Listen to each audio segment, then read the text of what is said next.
What is poetry?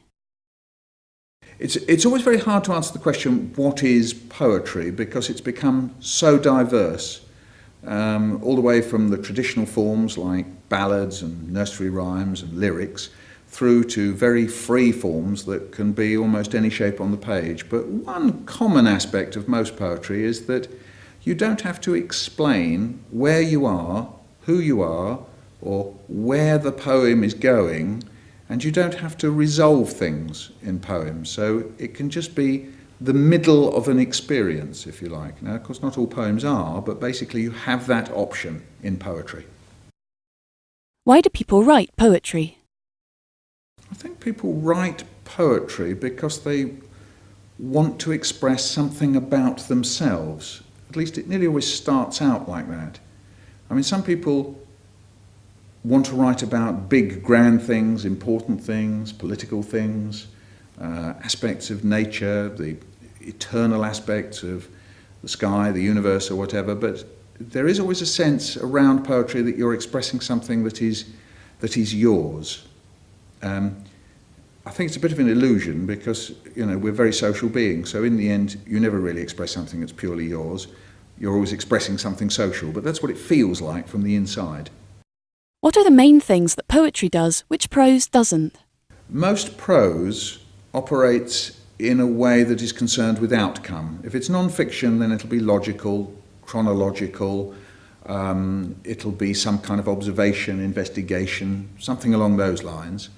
If it's fictional prose, then most fictional prose is concerned with presenting characters or beings and showing what will happen to them if they go through a set of experiences, a set of scenes, a set of events. Poetry doesn't usually do that. Of course, long narrative poems do, even short little clips of narratives do, but mostly poetry is more, how can I put it? It isn't so bothered with outcome. It's more tentative, it's a suggestive medium, and often leaves you in a state of ambiguity, ambivalence, contradiction, irony, so that you're not fully resolved. That's mostly what happens with poetry. What makes something a poem rather than a collection of lines or words?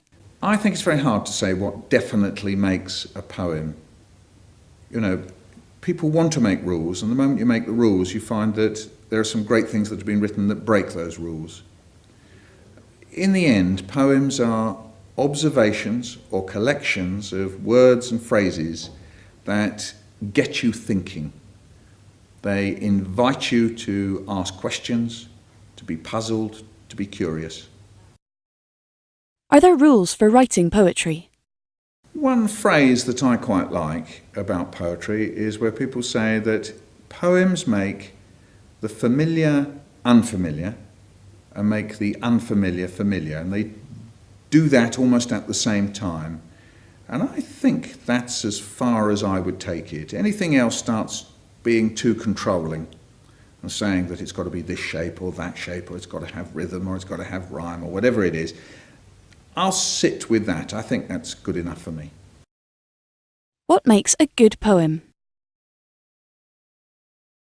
I think if you are in some way or another surprised by a poem, and it could be surprised by the language, or the pictures, or the juxtaposition, or the pithiness, the way in which it's compressed things. If you are surprised by a poem, I'd say that probably that poem's doing its job for you. Whether that then is objectively a good poem, I wouldn't dare say, but it's doing its job if you are surprised. What makes a bad poem?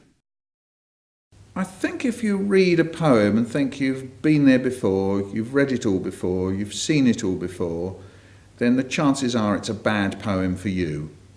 It won't be a bad poem for everybody, but it probably is. It's not doing its job. You've been there before. No, it's not for you. How long should a poem be? Well, I think if we look historically at poems, you can say poems can be any length you want them to be. They can be like a tiny little fragment, or if you think of haiku, very, very short. But then if you take Chaucer's Canterbury Tales, it's hundreds of words long. Take Beowulf, it's thousands of lines long. You take the great Indian epics, the Ramayana, things like that, thousands of lines long. So I think historically poems can be absolutely any length you want them to be. The world's shortest poem, I think, was written by somebody called Giles Brandreth, and it goes, "Ode to a goldfish, oh, wet pet."